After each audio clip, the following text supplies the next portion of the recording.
think of many things. And welcome to episode 2 of Writers, Readers, and the Stories We Love. I am Josh Gauthier, playwright, fiction writer, and with me are Daien Sanchez and Cameron Gibson. If you guys want to just introduce yourselves real quick. Daien. So I was on last time, and I'm a fiction writer, romance and fantasy mostly. So yeah, that's all I'm going to say this time. Cameron, yeah, I am a fiction and nonfiction writer and editor, and linguistics person. So yes. So for those who are watching live with us, I will be monitoring the chat on Facebook today. So feel free to drop in comments or questions there, and we'll get to those as we're able to. And today we are talking about voice and language and just really good writing and some of the stories that we really like. We're just thinking of the words on the page and the voices of the characters. So to start off, I think we can just talk about some of the stories that each of us really likes, books, authors, series. What are some of your favorites where the words on the page really leap off for you? Cam, do you want to start? Sure. Yeah, so my list consisted, was an endless list, but I cut it down to like 5 or 6. But I think my favorites thus far recently that I've read were The Lovely Bones, The Magicians by Lev Grossman, The Night Circus by Aaron Morgenstern, Old School by Tobias Wolff, Aristotle and Dante Discover the Secrets of the Universe, On Earth We're Briefly Gorgeous, that's by Ocean Vong. The last one was by Benjamin Aliers Sanchez, I think is how you say his last name.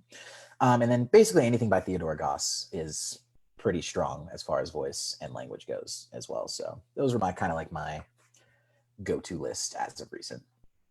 And do you think there's anything in particular that draws you? Like, is there any kind of common thread throughout them, or are they fairly different? The way that they handle characters. So I'm a big proponent of, I believe that like voice is indicative, or like the element that really makes voice unique and specific and memorable is action, not necessarily what the character says, but what they do.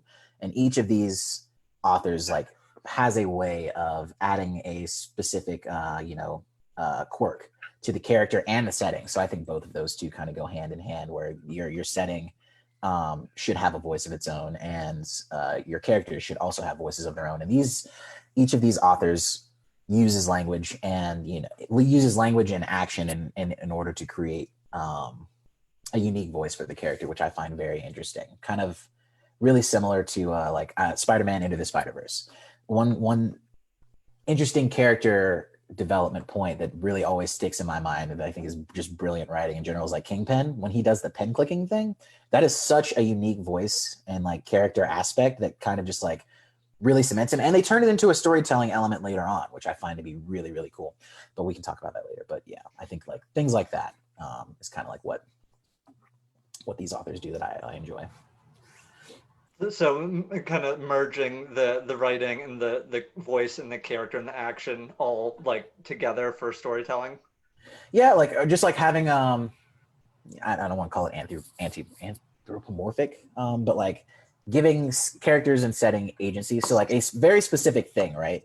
So I'm trying to think of other characters that have very specific physical things that they do, or we all remember Harry Potter, because of the lightning bolt scar. That's a very specific trait that you remember. Hermione, I'm just using kind of Harry Potter because that's just the first thing that popped in my head.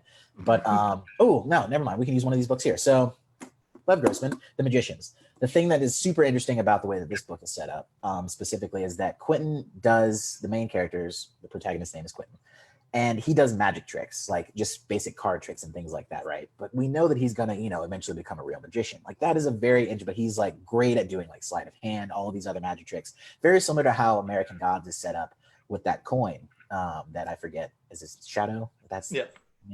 That Shadow carries around, right? That's a very like unique thing that sticks in the reader's mind, right? Do you remember a lot of the things that most of the main protagonists in books that you read say, or do you remember more about what they did while you were reading, right?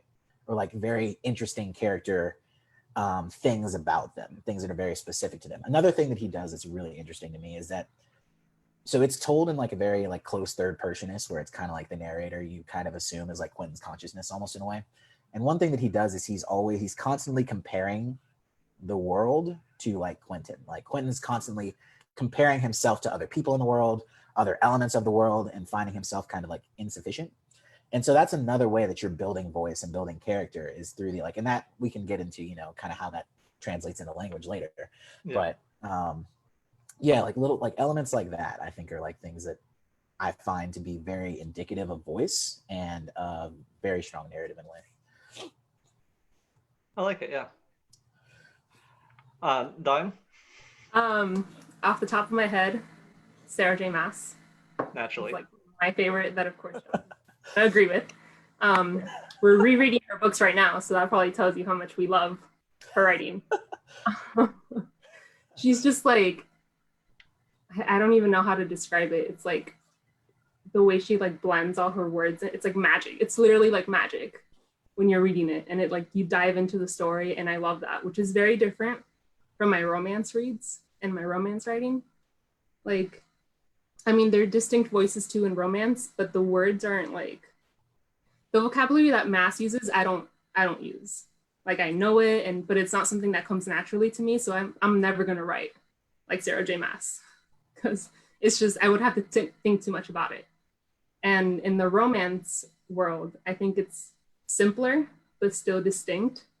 So I don't know, it's very different, but I love them equally, so. Yeah, and I think a different purpose between each of those. And I think Maas is an interesting one because she's got like the romance storytelling elements. She does. Blended in with the fantasy, which is kind of an interesting. So well done. Like, it's so well done, the romance. Right. So. Like the poetry of fantasy, but then also like such incredible characters that she creates over and over and over again. Yeah. We're gonna get Cam on board this train at some point. I got him one of her books, and like I tried. I don't understand why that hasn't gone anywhere. So I think we yeah, it'll be addressed in one of the questions that comes up later. So. Okay. Yeah, I know it's funny for me. Like I was trying to plan for this, and I was like, oh, I'm sure I can pick like a writer that I really like, and I was like, well, here's one. And then another one, and another one, and another one, and another one. And so narrowing it down got really, really tricky. I don't know, like Cam said, there's a number of different people that stand out, like Elizabeth Hand, who we all know from Stonecoast, writes sometimes like very dark, gritty noir, particularly her Castaneri series.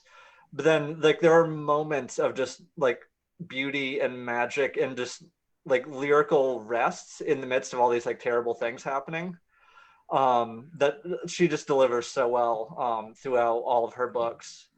And then Kevin Barry as well is one that does similar, where they can be very kind of intense, gritty storytelling, but then there's just these moments that kind of shatter through all of that. But whenever we're talking about language, one of the ones I always have to come back to is Winter's Tale by Mark Halperin. Ignore the movie cover because the movie is not the book in any way, shape, or form in this case. But because I can, I'm going to read just a couple paragraphs, because this is one of those books that people either like love for their entire lives or just can't get the hang of, I think, because of the way he does the language. But so this is just the prologue. It's the very, very beginning of it. A great city is nothing more than a portrait of itself. And yet when all is said and done, its arsenals of scenes and images are part of a deeply moving plan. As a book in which to read this plan, New York is unsurpassed. For the whole world has poured its heart into the city by the Palisades and made it far better than it ever had any right to be. And it just goes on and on. This book is 700 plus pages. And there are like entire scenes, 2-3 pages long, where he describes the snowfall. And like for most writers, like for me, like that would just get boring and terrible pretty quickly. Like it's hard to write that much description or just to rest in like the lyrical nature of the language. And Halperin pulls it off all the way through this novel, and it's just his language is remarkable, even before you get to everything else he does. So that's one that just sticks with me personally. Yeah, just even hearing that first sentence, it's like you can hear the agency that he gives the elements as he's like, that's the difference that I mean. So like you read a Tolkien novel, and a lot of the times it's just like, the grass was green and blah blah blah, and like it's like 6 pages of like this long description, but it's really just all like description, but there are those, like, let's say I haven't read that book particularly, but it sounds like that line where he was like, the people poured there, like the fact that he used the verb poured, like now you're adding agency, you're giving this place life, you're giving it, authentic, action, the ability to move. And I think that's another thing, not to return back to Harry Potter because we don't want to talk about that much ever anymore. But like that is one of the things I think, like when you're talking about like voice and bringing and merging, giving like your setting and your character's voice and agency, like that is where I think that those books are particularly strong, is that every element in the world, it helps that they are actually those elements are actually generally actually living.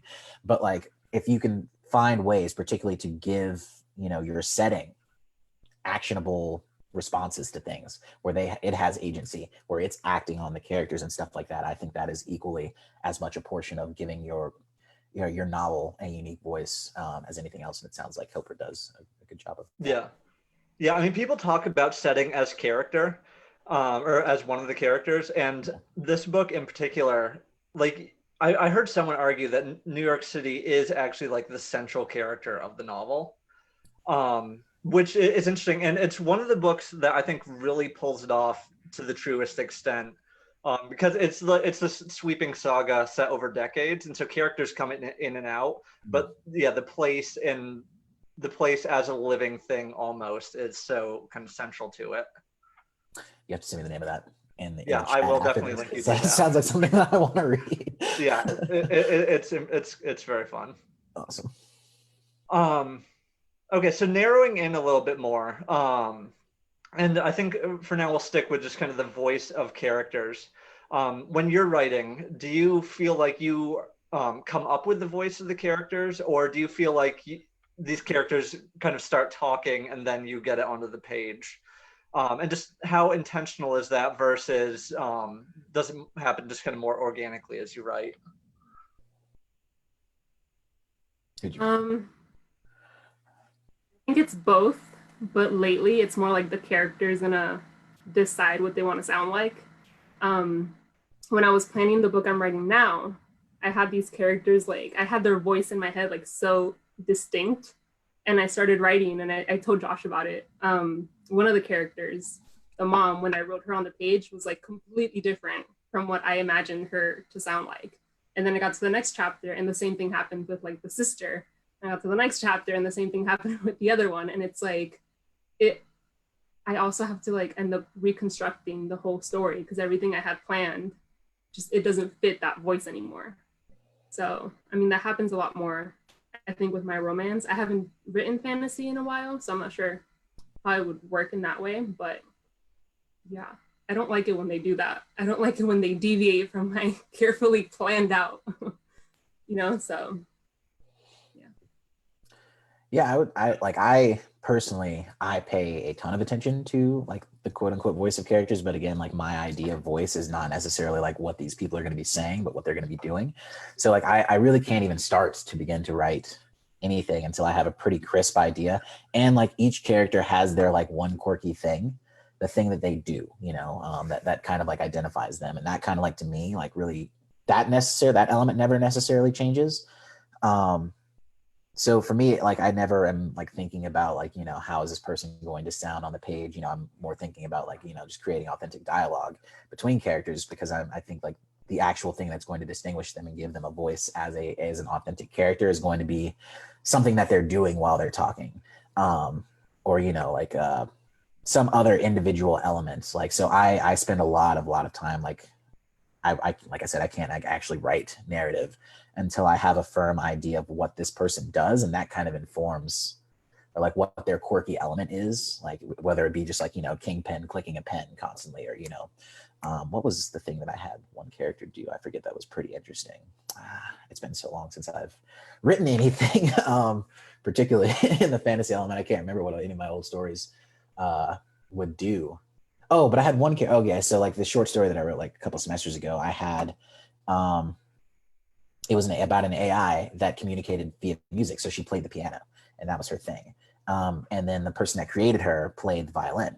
And so that was how they communicated back and forth. And then so like that whole story kind of delineated and grew out of those two elements, is like this sentient artificial creature that has become sentient, talking with a real human, but they communicate via these two instruments that they play.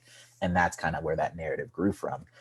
So I guess I spend a lot more time thinking about that particular element. Yeah. So a lot of attention there. Yeah. You said, okay, so before you even start writing, you have to know that stuff. Yeah, I can't. And it never like deviates once you actually start writing. It never like suddenly you're like, what, this doesn't fit anymore. No, I mean, because again, like I don't like, we'll talk about it, like kind of like my idea of why that is, because I'm a very bottom up writer. So like that kind of stuff for me gets handled like, deviation. In my mind, once the thing is composed, I'm like, wow, everything fits. And then it's like somebody else is like, yeah, this isn't working. And then I have to kind of go back and rethink, okay, why isn't this working? Why aren't these interactions working the way that I envision them to work, or the way that I read them to be working? But like, no, I don't run into that, the issue of, like having characters that don't typically fit the narrative that I'm going for, because the narrative is the portion that's growing organically out of whatever those individual quirks are. And so I have to go back on the back end and like fix the narrative portions of things more times than not that aren't working together cohesively, as opposed to like having to rethink a voice that's not fitting a plot, if that makes sense. So it's 6 and 1.5. Characters never go rogue on you, is what you're saying, because you have it so detailed and like. I wouldn't say. Like mine go rogue all the time, and it ruins everything. Because then, I mean, sometimes it's happened where it's like it doesn't happen until like halfway through the story, and I'm like, well, damn, now I have to go all the way to the beginning and redo the whole thing, and I can't move forward until I go back to the beginning, because I'm stuck on thinking now the beginning's not going to match. And that's what I mean. So it's not that they like, there's like, my characters don't necessarily have like an opportunity really to go rogue per se, because I don't like, I have like major, like, so like when you say things like like halfway through the novel, like, I want the plot to go this way. Like 9 out of 10 times, like I have like a major story in mind. It's like, okay, this is these are the things that like have to happen, but I have no clue what's going to happen in between point A and point B. So like I do that too. Like I have the things, like the big things that have to happen, and then somewhere along the line, they just can't happen anymore because it just doesn't make sense.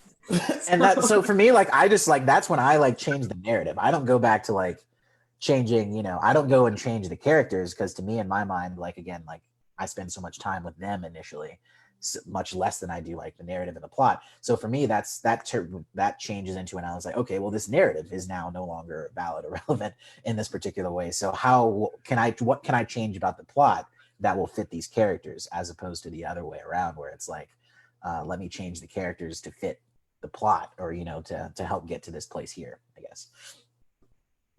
So I'm willing to chuck. I always blame my characters and have to go back and fix it instead of changing the plots, because like, this is what has to happen. You're not listening to me. And that's fair. That's fair. Yeah. Entirely. No, it's funny.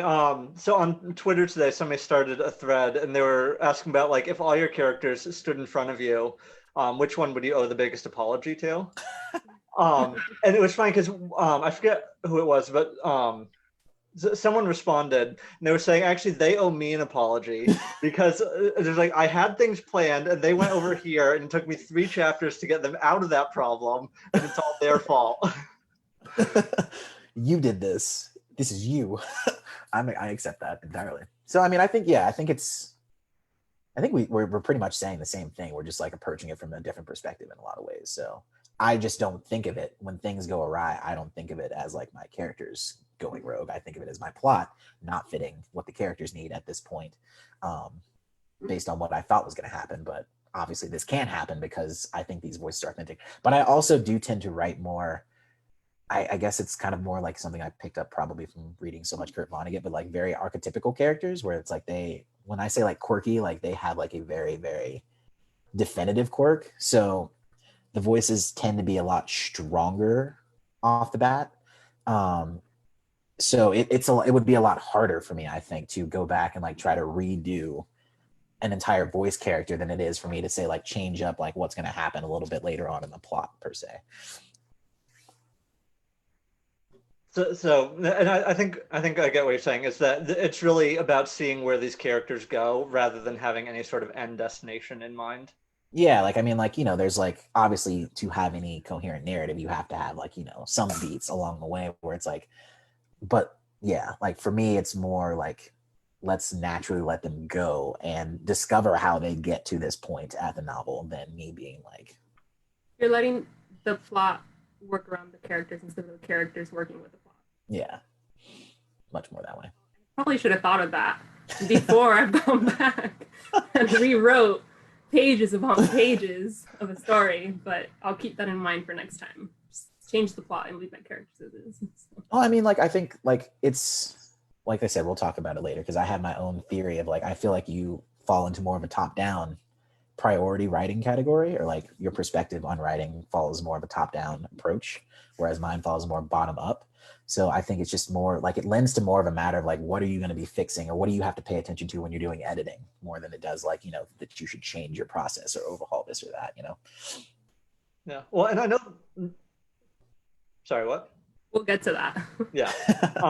But yeah, because I know that there's kind of the whole idea of plot, character, and world and the world. And different writers have like the different kind of priorities. Like going back to Tolkien, Tolkien loved the world building, and so like that was very much the focus, versus letting the characters run free in whatever story they want to tell. Versus I think romance like has a set story that you're setting out to tell from the beginning, where if halfway through the characters don't want to get together anymore, then you're potentially not in romance territory at this point. It's not good. And so, yeah, I think it all depends on what you're trying to achieve at that set point.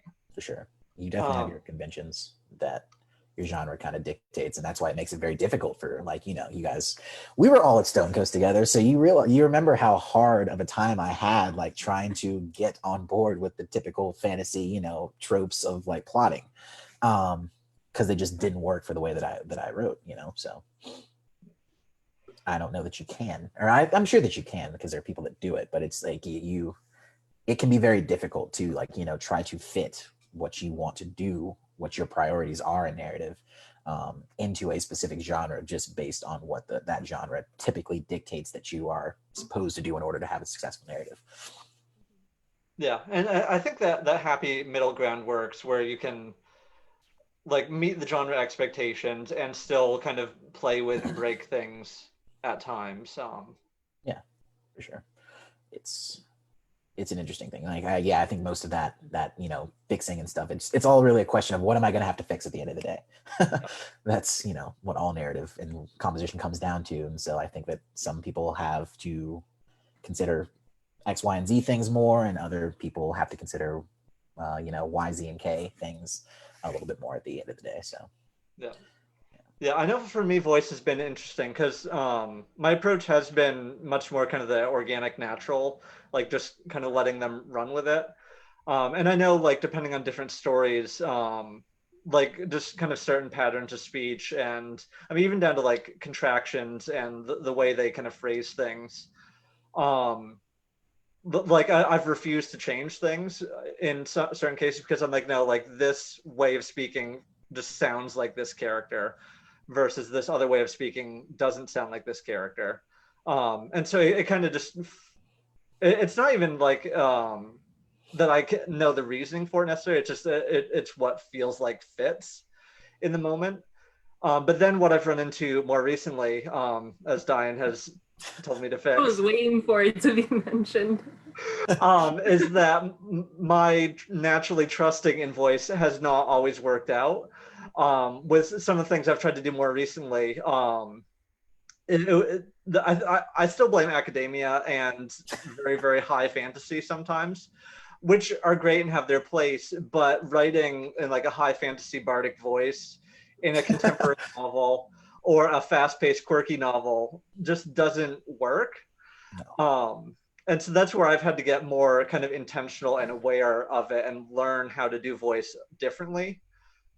Because what was kind of naturally coming onto the page was not engaging enough or didn't fit with kind of the content and the style of the story being told. And so it was a matter of going back into that and kind of breaking it and training myself more actively to write differently in order to achieve what these characters really did need to sound like, rather than how I was making them sound like through my lens. It was coming naturally for you, but it wasn't natural for the character. So like, and like I've read both, like all your writing. So like I know it, like that dialogue, like the way you were writing the story, very much fit your like high fantasy stuff. But in the contemporary, especially contemporary romance, it like stood out a lot, and it kind of like you just couldn't connect to the character as much as you could have. Like that would have been fine. That voice would have been perfectly fine in like a fantasy setting. Right. But when it's like strictly contemporary romance, it's like you and I are not going to talk like that. So right. Well, and if we were like wizards, or if we were, I don't know, fairies or something, I'm sure we would. But right. We're not. We're average, like, yeah. So are you sure? We're going with the official story. There's people listening. But no, and what's funny too is like I've realized more how much of it is automatic. Where like if I was to like just kind of stand there and start like delivering dialogue from one of these characters, I think it would be much more realistic, because you're exactly right. Like the way I talk is not necessarily what ends up on the page. But for some reason, when I sit down and like I'm going to write a story, the voice changes just by what I'm used to, and so that's part of what I had to pull back from, or at least expand the possibilities for what came naturally. I have a question. Yeah.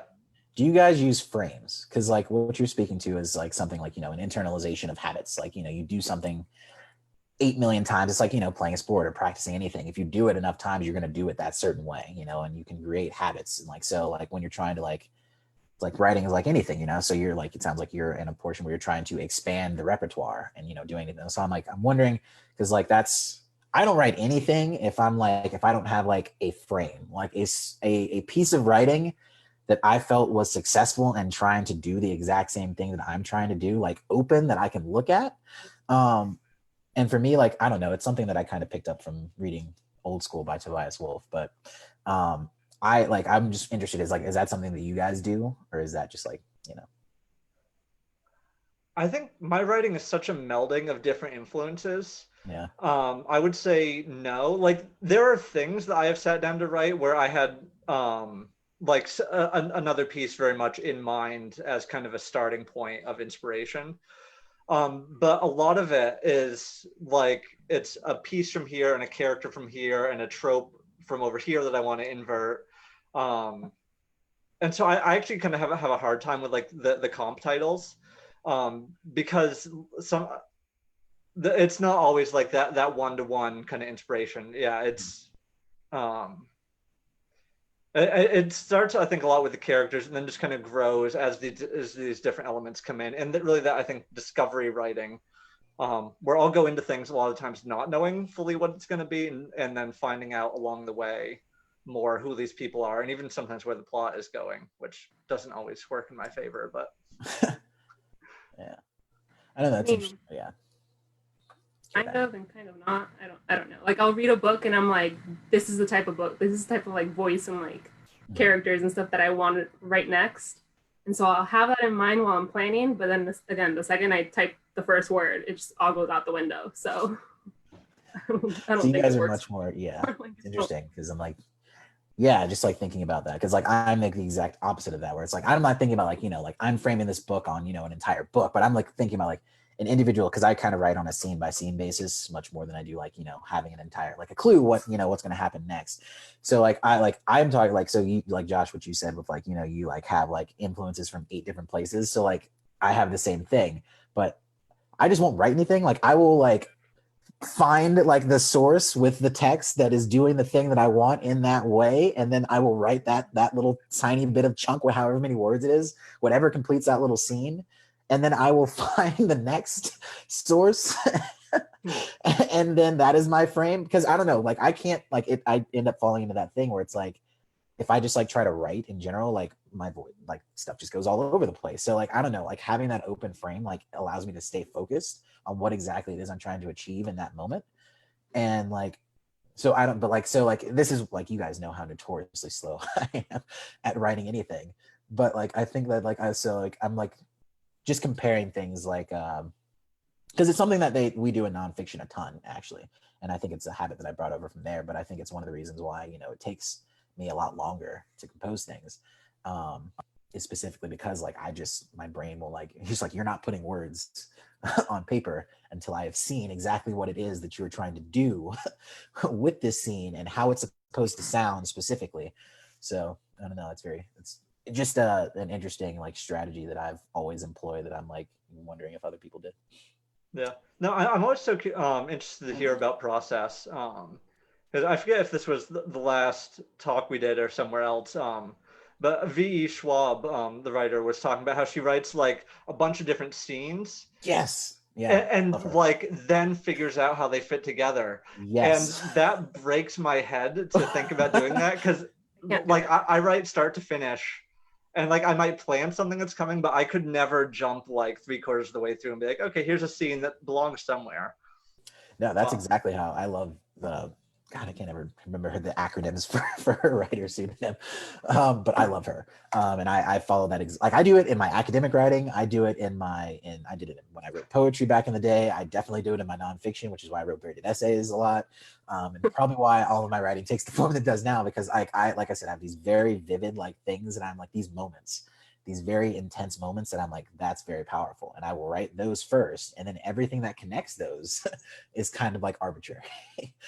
And so like, I guess that kind of lends back to the question, or that what, the conversation quip that Daien and I were talking about with like characters going rogue. It's harder for my characters to go rogue because I've already written the majority of those major scenes to begin with. So it's like, I kind of generally already have an idea that those are going to be working in some way. And I kind of like have a strong idea of what that character is going to sound like, 18 miles down the road. Yeah, so you do just a lot more kind of front work before the story really gets going, as opposed to figuring it out on the way. Yeah, I spend a lot more time just at the level of conceptual process. I don't like storyboard or do anything like that planning wise, but yeah, just at the level of knowing what scenes are particularly going to be the major, as far as major scenes, what scenes are going to be relevant, and allowing like forming and letting my characters kind of inhabit those moments first, like the super major important moments, and seeing how they develop that way and what they do, and like how their quirkinesses manifest themselves when it matters, and then kind of like going back in later and like filling in like the journey portions along the way. Yeah. Yeah. What do you say? I did a storyboard once. I have yet to finish that book. So it's so limiting. Like, I did it was like an entire science project board. I drew like all the boxes for all the chapters, put sticky notes of what was gonna happen, like for every character and stuff. It's a beautiful board. And like I love the story. But I think I'm like maybe 25% to go. And I just like where I finished, I was like, this just doesn't make sense for the ending, but the ending has to happen. So I need to go back to the beginning and make it work. And I just haven't. But yeah, the rest of it is just like. I super admire people that can do like, oh, you cut out Daien, so I couldn't tell if you were still talking or not. Hold on. Oh, okay. But like, yeah, I'm right on board with that. Like, I super admire people that can like actually do a storyboard and stick to it, from start to finish. Because like that's to me, it's like that's like my biggest fear is like you do all that planning and that storyboarding stuff, and then one little thing changes, like you said, a character like might go rogue in your thing, and then there goes the rest of your storyboard. It's gone forever. So I'm like, or at least for me, that's how it like works in my mind. It's like if I started this linear string and one thing goes wrong, then basically your entire timeline is now toast. I mean, I think in this case, it's not the plot and everything that I had outlined that's wrong. I think somewhere along the way, I lost the character's voice. Because the beginning, I love the beginning and it's like perfect. But then somewhere like in the middle, I don't know like what happened. If I just, because I know that book, like I started it, I stopped, and maybe somewhere along the way, I just like got voices confused or changed it, without realizing it, and it just wasn't fitting. But plot-wise, it's gonna stay that way because that's what has to happen, and the story will not make sense if that doesn't happen.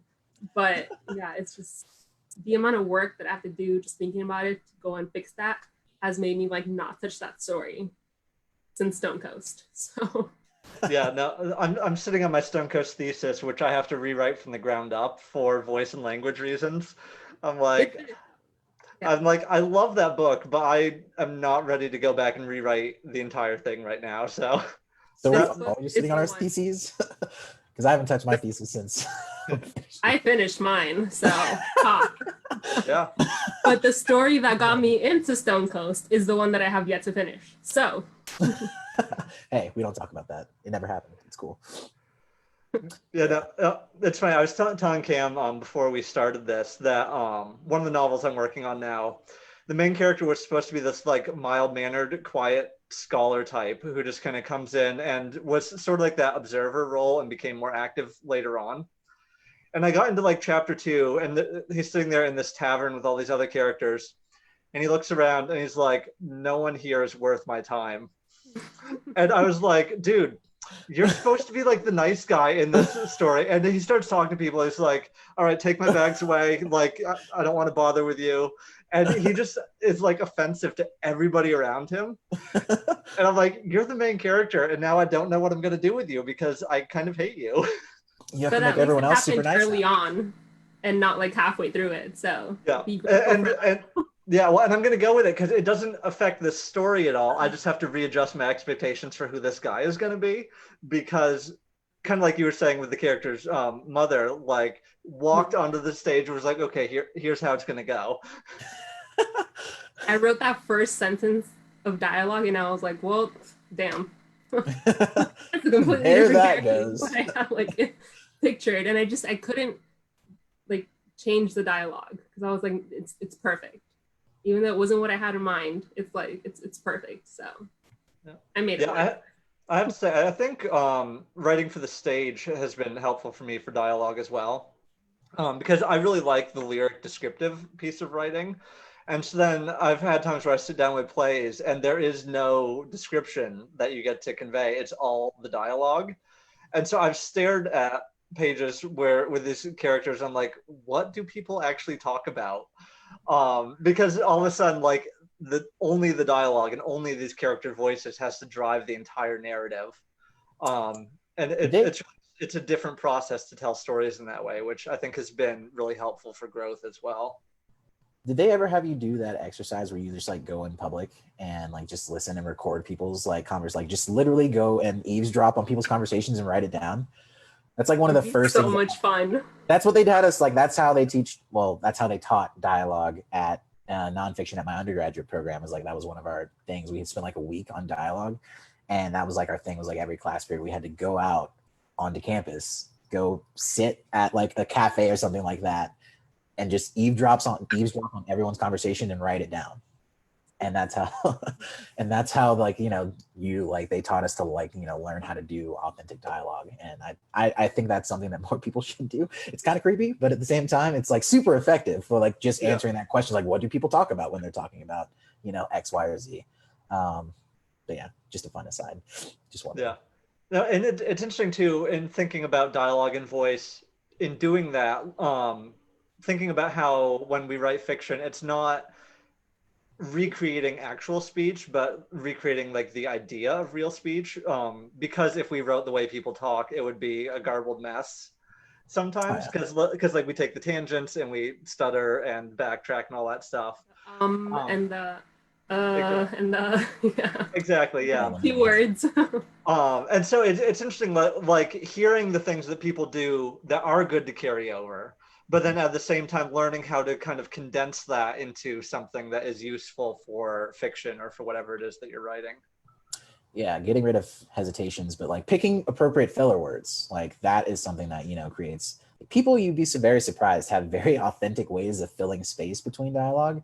And that's something that I play with a lot is, you know, like even having just a character that says, yeah, or you're like, yeah, no, you know, that's very Californian, you know, yeah, no, no, yeah, that's very distinctive. Right. And so just like those little elements, just also things that you pick up in linguistics is like, you know, like those types of things that distinguish dialects and dialogues or dialect are things that can transfer well into creating easily identifiable dialogue that, you know, without like having to, you know, go to the extreme and create these, you know, very lofty, you know, sets of dialogue or extreme, you know, voices that try very hard, like just picking interesting filler words are ways that you can, you know, have a character that, you know, is easily identifiable, but also can still sound very authentic and, you know, just, yeah. Yeah. And so you mentioned linguistics, and we actually got a question earlier going into this talk. How would you say that like your linguistics study, does it carry over into your fiction? And if so, like what does that look like? Because they are kind of two separate fields. So what does merging those look like for you? I mean, it's just made me much more. So I got into linguistics because I was very interested, just because of like what we've been talking about, my writing process specifically. Like I work very bottom up. So by bottom up, I mean, like, I think that narrative consists of like three elements, pretty much like word, syntax, and scene. And so like, and those three elements, you can either approach them from the top down, which is scene to syntax to word, or from the bottom up, which is word to syntax to scene. And so I worked from word to syntax to scene. And so I was always very interested in how words work together in order to, you know, create a specific emotion. Or it's like you read a sentence like, wow, that was beautiful. It's like, well, why? Why does my brain and why do I feel that that is like, you know, that this set of symbols together is invoking something very beautiful. And so what linguistics did for me was it allowed me to take a very close microscopic look at, you know, the actual, like what we're talking about now, like the language that we use and, you know, like why certain things pattern better together this way. Why does this sound more authentic than other things? Why, you know, why do people speak in this way? Why do we perceive X, you know, or why do we perceive X word in this way? All of these various, like from a very much more scientific perspective, I guess you'd say. Like, I think that actually creative writing does, and English in general, do bridge very well, particularly into linguistics. If you look at like things like literary theory, composition theory, those types of things, a lot of the theory that you will read on, you know, composition and literature and, you know, and those elements, they touch on it, but they touch on elements that are true of language, but they only touch on them from a philosophical perspective.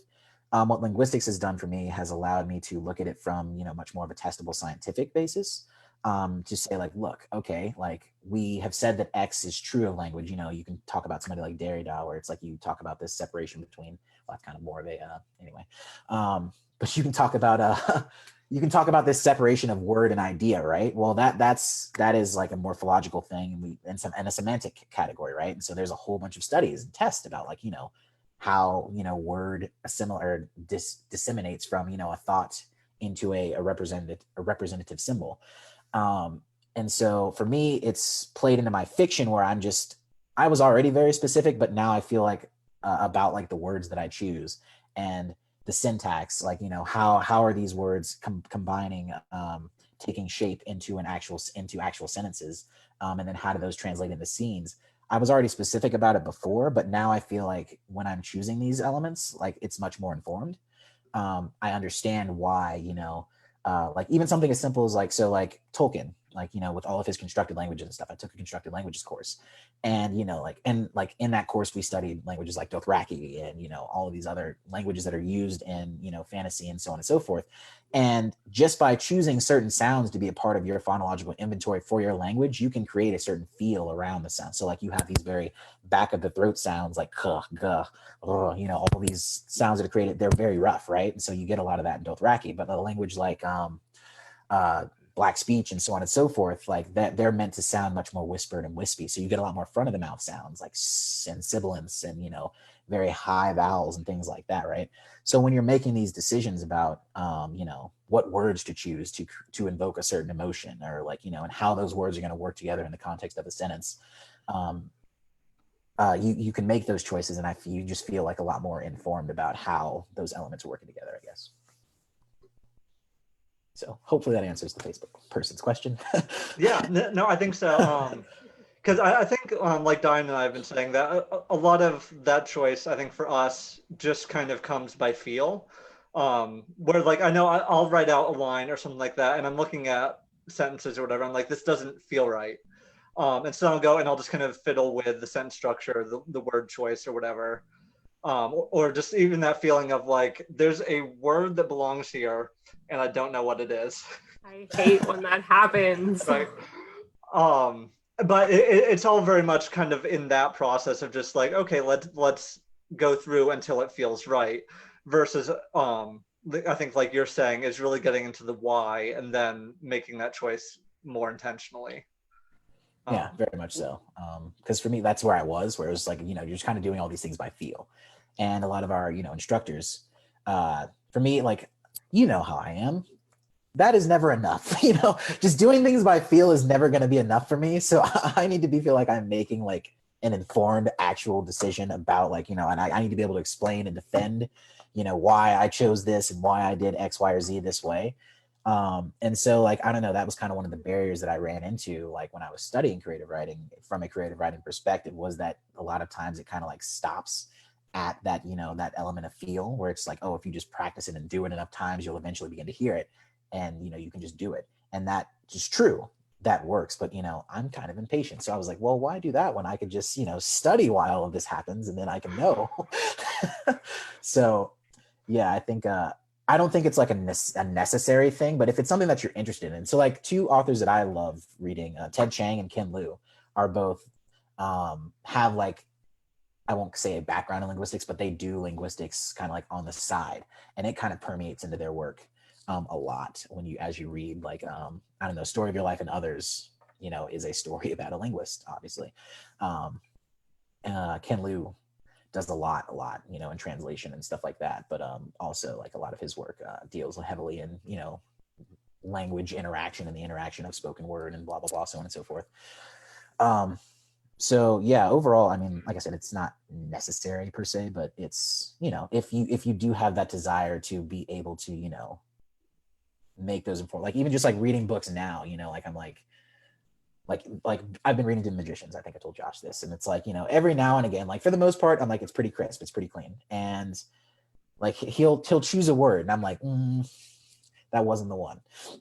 Or, like, that's not what you wanted here, bud. Like this was, you know, this was the, you could have like either like he'll, you know, like use like a 2-point phrase, like a 2 words that could have been 1 word type thing, you know, or a word that just kind of sounds wonky in the context of it. I'm like, you should have, you know, used a word that sounds a little bit different here. Like those types of things. If you want to be nitpicky like that. I mean, so I think it works really well for people, like I said, that are like bottom up priority process writers. It's much more useful for us than it is perhaps for people that work from the top down. So.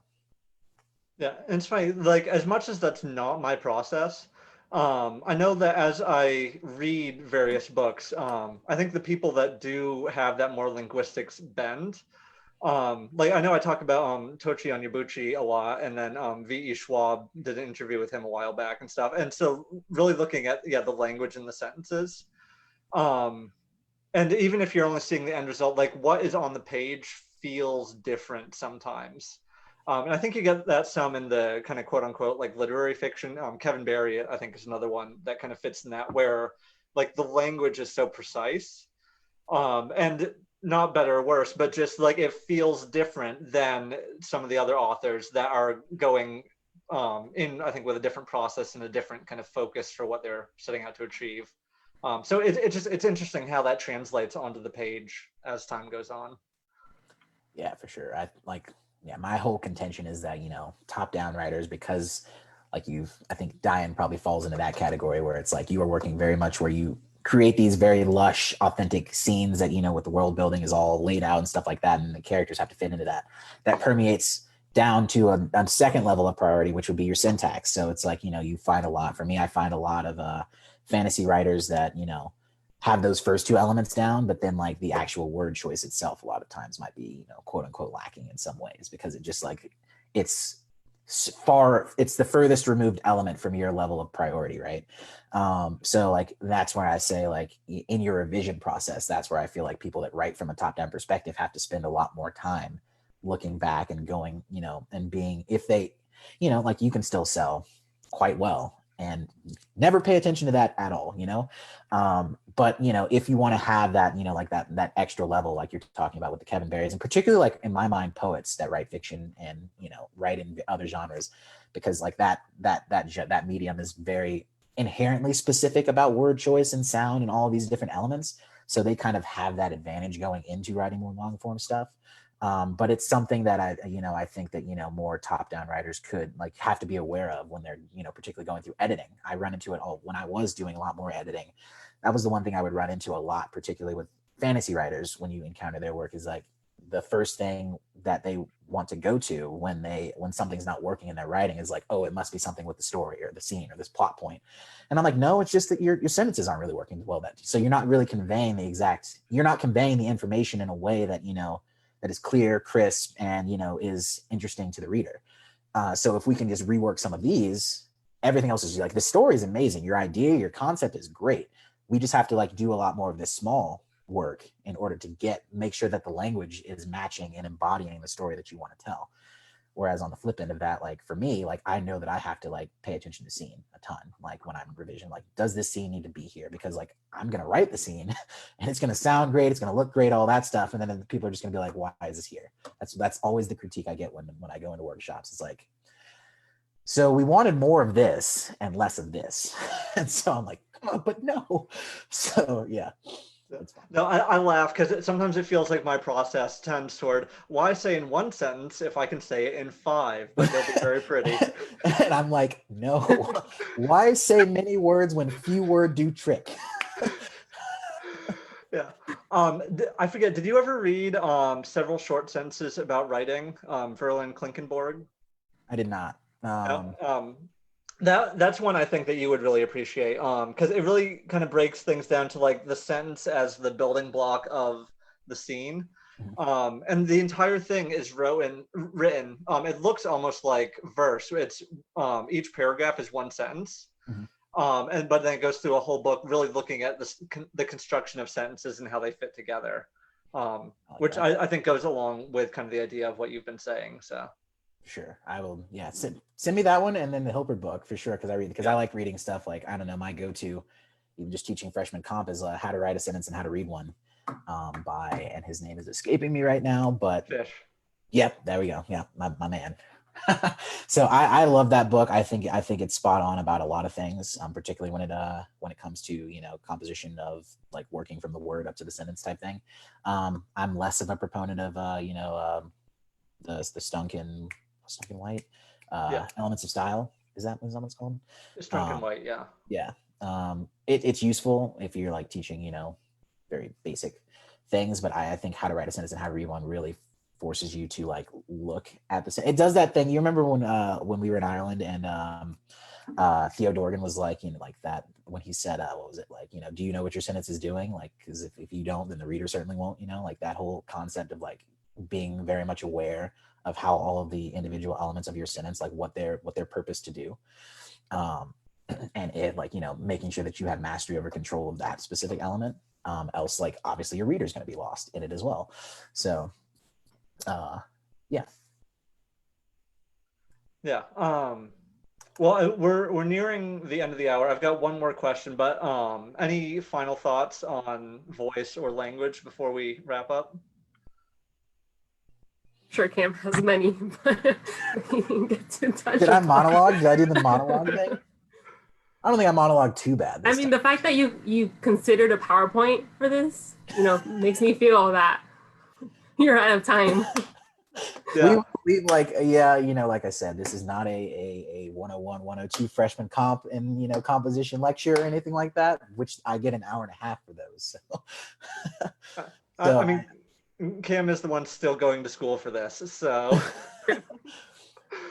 Okay, so broadening out, because I like ending these talks this way, on any topic, any form of storytelling whatsoever, past or recent or old favorite, just what is a story that you would like recommending to our lovely listeners? Throne of Glass. Throne of Glass. Which I am remembering. Always and forever. You and that book. And forever. I am on book 2, okay? I am on book 2 today. So. I looked at it as I walked through the bookstore the other day. Because I was like, I told Josh, I was like, I'm in the mood to read maps. Same. And I was like, but I don't want to have to read the whole series because I don't have time for that right now. And I was like, you know what? I'm just gonna pick up the novella. And after the novella, I'm gonna stop. And I was like, Josh, you should read it with me. I was like, and then we'll both just stop and I'm not gonna keep reading the series. And I finished the novella and then I was like, well, crap. I told you from the start what was gonna happen. I honestly forgot how good that series is. And even the novellas, which are only 100 pages each, were enough to wrap me up in that story again and want to read it from beginning to end. So all the way book back 2, into 5 that to world. go. So yeah. You're gonna love this, Josh. So my partner's the biggest Sanderson lover in the world. So yeah, I just had to throw that out there. Shout out, to her for that, because she's been pushing every Sanderson book under the sun. So I have them all now in a giant stack. This is a good thing. I read the first couple of things and I'm like, I can tell he's very good at storytelling, but we're gonna disagree a lot about word choice specifically. Just reading the first couple of pages, I'm like, question mark.